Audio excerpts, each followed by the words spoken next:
Kamu mesti yang tanggung jawab. Kamu yang nyuruh istri kamu buat utang kan?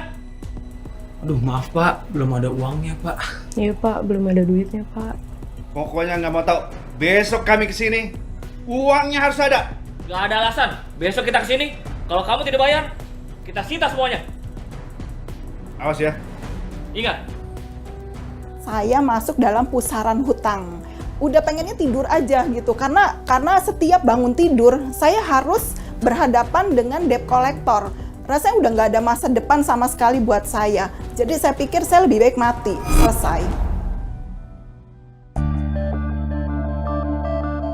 Awal saya mulai berhutang itu diawali oleh papa saya sakit. Papa saya sakit parah dan harus masuk ICU. Depositnya nggak main-main, 20 juta, 30 juta, dan terus-menerus selama 1 bulan. Untuk pembayaran kartu kredit yang saya pakai untuk biaya rumah sakit itu, akhirnya saya ngambil dari usaha saya, terpakai gitu. Jadi putarannya itu terganggu. Nah, untuk tetap menjalankan usaha saya akhirnya ambil KTA. Saya ambil kartu kredit lagi yang baru. Sampai akhirnya total kartu kredit saya tuh 20 dan 10 KTA. Jadi totalnya tuh 1,4 M.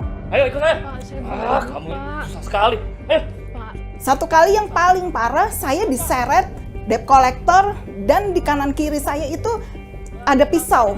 Ingat ya, ini peringatan terakhir buat kamu. Bilang sama suami kamu. Saat itu saya merasa hidup saya sudah hampir berakhir dan sudah tidak ada harapan lagi. Masa depan saya sudah hancur.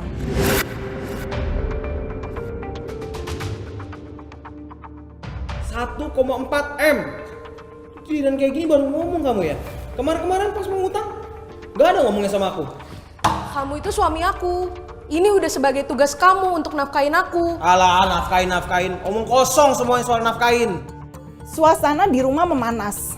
Saya dan suami sering ribut. Awalnya saya cukup marah Pak, karena istri saya saat utang, dia nggak cerita dulu ke saya Pak.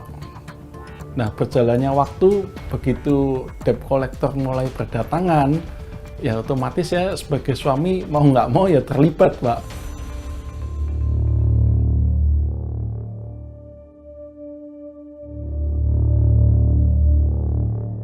Karena stresnya dan nggak tahu harus lakukan apa, saya itu bisa jalan kaki tanpa tujuan, bengong jalan aja. Karena saya nggak tahu mesti apa yang harus saya lakukan. Karena kalau saya diam di rumah, itu ada debt collector yang datang dan saya makin stres. Jadi saya lebih baik keluar rumah dan jalan terus. Saya mengalami masalah itu sampai dengan 5 tahun sendirian. Tidak ada yang mau tahu saya, tidak ada yang mau kenal saya. Setiap kali saya angkat telepon, orang seperti ketakutan. Wah, Nana yang telepon, nanti jangan-jangan pinjem duit. Hingga satu saat di tahun 2013, saya diajak teman saya untuk menghadiri satu ibadah. Nah, pada waktu ibadah selesai, ada seorang hamba Tuhan datang pada saya. Saya mulai diajar, saya mulai dibimbing, saya mulai diarahkan bahwa hanya dekat Tuhan saja, hanya memiliki pengenalan yang benar akan Tuhan, disitulah kamu akan dipulihkan. Firman Tuhan yang menguatkan saya di dalam 1 Korintus 10 ayat 13. Bahwa percobaan-percobaan yang kamu alami adalah percobaan-percobaan biasa yang tidak melebihi kekuatan manusia. Sebab Allah adalah setia. Itu saya pegang. Dari situ saya mulai memikirkan bahwa Tuhan pasti akan buka jalan buat saya. Tuhan akan memberikan jalan keluar yang baik buat saya. Saya lepas dari hutang setelah di-mentoring selama 1 tahun.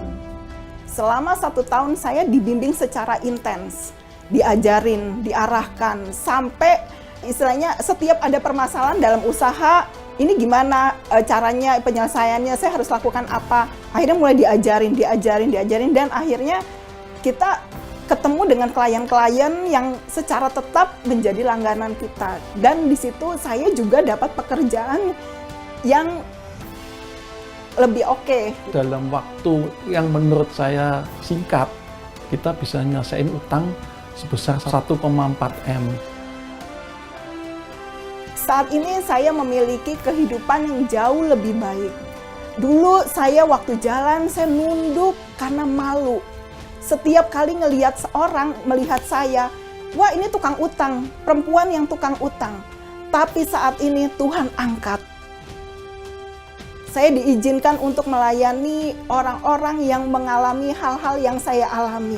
Saya percaya, waktu Tuhan izinkan sesuatu terjadi dalam hidup saya, Tuhan tuh punya rencana yang luar biasa atas hidup saya, yaitu melayani orang-orang yang mengalami kekurangan seperti saya, orang-orang yang mengalami hutang seperti saya.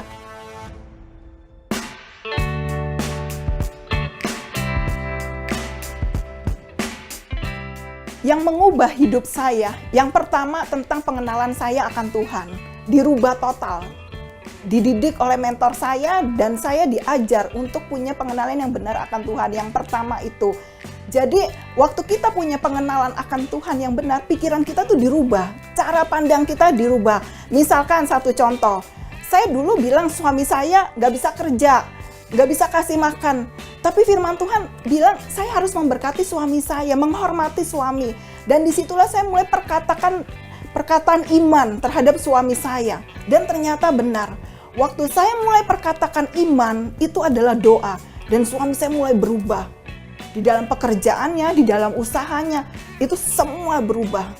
Kita ambil hikmatnya Pak, lebih hati-hati lah Pak dalam mengelola keuangan. Karena utangan pasti nyangkutnya sama keuangan Pak. Jadi kita manage Pak, gimana sih kita ngelola keuangan gitu.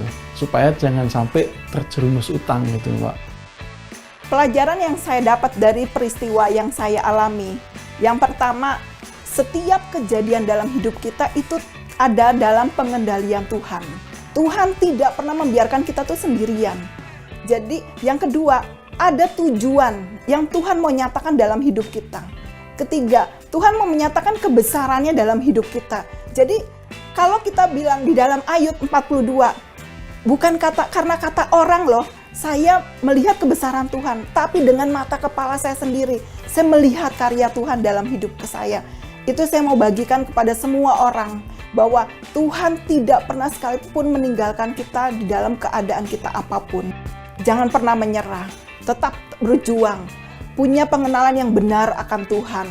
Karena pengenalan yang benar akan Tuhan akan merubah pola pikirmu, akan merubah cara pandangmu, akan merubah cara bertindakmu. Dan disitulah pintu-pintu berkat, pintu-pintu mujizat akan Tuhan bukakan untuk engkau.